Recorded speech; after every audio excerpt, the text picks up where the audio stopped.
Hello, Professor. My name is Megan Crane, and I'm excited to present to you my discovery lesson today. I have worked very hard on this lesson plan, and I'm so excited to be here and to share it with you. I do not know why my date is showing September 19th, because this is November 7th. Let me change this. Um, I'll have to get back in and change that. So I did not get to teach this lesson in placement. I actually finished placement last Monday on Halloween, and I was in a first grade placement. And before I left placement, I knew that I was going to have to do a science discovery lesson, and so I kind of collaborated with a kindergarten and a first grade teacher and gathered some thoughts. And I was able to put this together before my placement ended, and then I've just been working on it ever since. So here we go. Living and non-living is the lesson title, and this is a kindergarten standard. We had 4 children in our IEP 504 plans, 3 gifted, 4 English language learners, 6 struggling learners, and then 6 that were RTI in my first grade placement this semester. This is GSE Standard SKL1. Construct an explanation based on observations to recognize the differences between organisms and non-living objects. And then part B was to develop a model to represent how a set of organisms and non-living objects are sorted into groups based on their attributes. This is my central focus. Students will be able to find and explain different organisms by doing a nature walk around the school and then observing and recording in their journals what they found. Students will be able to explain the difference in living versus non-living and be able to describe and draw examples of both and give examples of both. Students will construct their own model of a living thing, which is going to be a seed or some seeds that grow into a plant.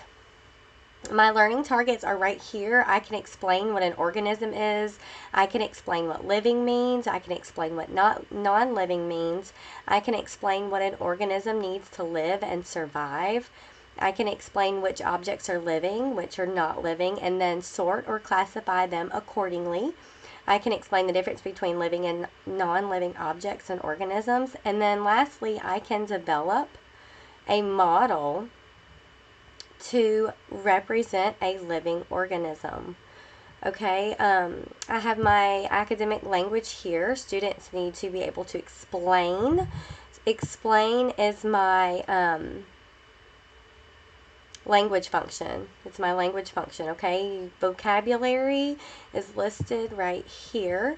And then language supports. Students will use both oral language and written language, as well as kinesthetic hands-on learning approach to communicate their knowledge of organisms that are living versus those that are non-living. Students will also be able to explain how and why an item is either alive or not. There is a song and video that's super fun that will be provided to students to watch that will just help introduce the concept of living versus non-living. And the song is just a fun way to reinforce this new concept that they are learning. And then lastly, a model of a plant will be constructed at the end to display their knowledge of an organism and what it needs to thrive. So water, air, and nutrients to live. Okay. Prior knowledge was listed, what they need to be able to know prior to this lesson. My assessment, I have 2 worksheets that are listed in the form of a formative, let's see, so in the form of summative assessments that will be given to students, and they are linked right here. And then instruction materials. that are needed. So they need a clipboard and paper to go outside. I'm going to divide students into groups of 3, give them a magnifying glass, binoculars, and then their clipboard and their paper. We're going outside to discover and see what we can find, look around. And the technology is listed, the introduction to my lesson. Good morning, boys and girls. Today is going to be a fun day. I'm going to write water, food, and air on the board. Who can raise their hand and tell me what this says? Let students answer. Give them an opportunity to answer. That's right. All things that are living or alive need these 3 things to survive or live. Really activate their prior knowledge. Does anybody know what an organism is? Has anybody ever heard of that? Give them an opportunity to answer. Yes, an organism is anything that can breathe, move, eat, drink, and also reproduce, which this is kindergarten, so I didn't really get into reproduction. I figured that we should have a guided discussion on the carpet. Just invite students to come sit down, and this video right here that I've linked, Living and Non-Living Things, just kind of introduces the concept to them. After you watch that video, ask them to name one thing that was living in the video, and again, ask them what things need that are living to survive and be able to live. And then who can identify in the video something that was non-living? Split students up for a nature walk outside, okay? You guys are going to be scientists today. I'm going to divide you up in groups, and each group is going to get binoculars, a magnifying glass, their paper, and their clipboards, and their pencils. We're going to walk on the nature trails behind our school, and each group is going to find 4 things. 2 organisms that are living and 2 that are non-living. We're also going to take some notes of living and non-living items in 2 or 3 different areas. The sunshine and the shade, and possibly even the little stream behind our school. Be sure to use your binoculars and your magnifying glass to help you look and explore.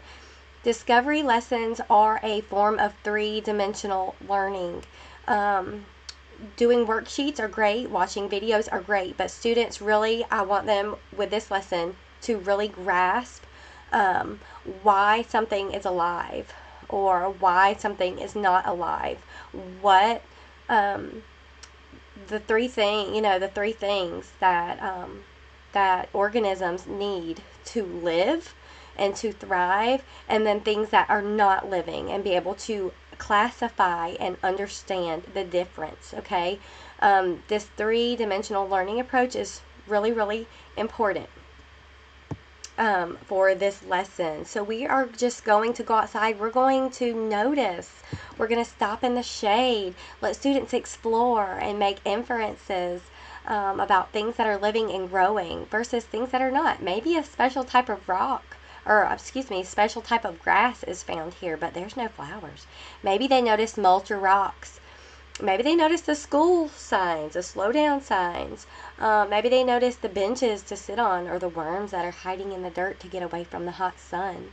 We're also going to stop in a sunny area and notice what living organisms students can find. Perhaps sunflowers are growing in the sunny field behind the school. Maybe there's bumblebees. And then what types of living objects or non-living objects can students find? What about the stream in the forest back behind the school? Are there any fish, frogs, rocks? Is water alive? So there are going to be some misconceptions about this topic, especially with younger students in kindergarten. Water does move, and you may get the water is alive and it's living, and water is not living. It does not breathe. It does not need nutrients to live, and it does not reproduce. But it does move, doesn't it? It moves. And so be ready for these misconceptions and to clarify them with younger students. Let's see what else. Write all of these observations down on their clipboards. Let them explore, look around, make observations. They may find a turtle, a minnow, fish, sticks, tree roots, We're going to come back inside and review and sort our items that we found outside by making a T-chart, and then going around to each group, asking each group what they found, what they observed outside, and then classifying them living organisms versus non-living objects. Okay, some things that I found because I was not able to teach this in placement in my yard. I found a stick. Okay, a stick is something that the students are likely to find. Is a stick alive? Another misconception would be the stick is alive. Is the stick alive? Does it need food? Does it need nutrients? Does it need water? Can it reproduce? No, this is a dead stick that fell off of a tree. So once upon a time, it was living. It was alive. When it was on a tree, it was alive, and it was a big, beautiful tree. But guess what happened? It's fall, and it fell off the tree, and it died, and I found it on the ground. Okay, this is a leaf. What color leaf is this? It's brown. Okay, because it's fall, and it's dead. It's a non-living object because it died. It was alive at one time, but it fell off the tree and died. Dead leaves are brown.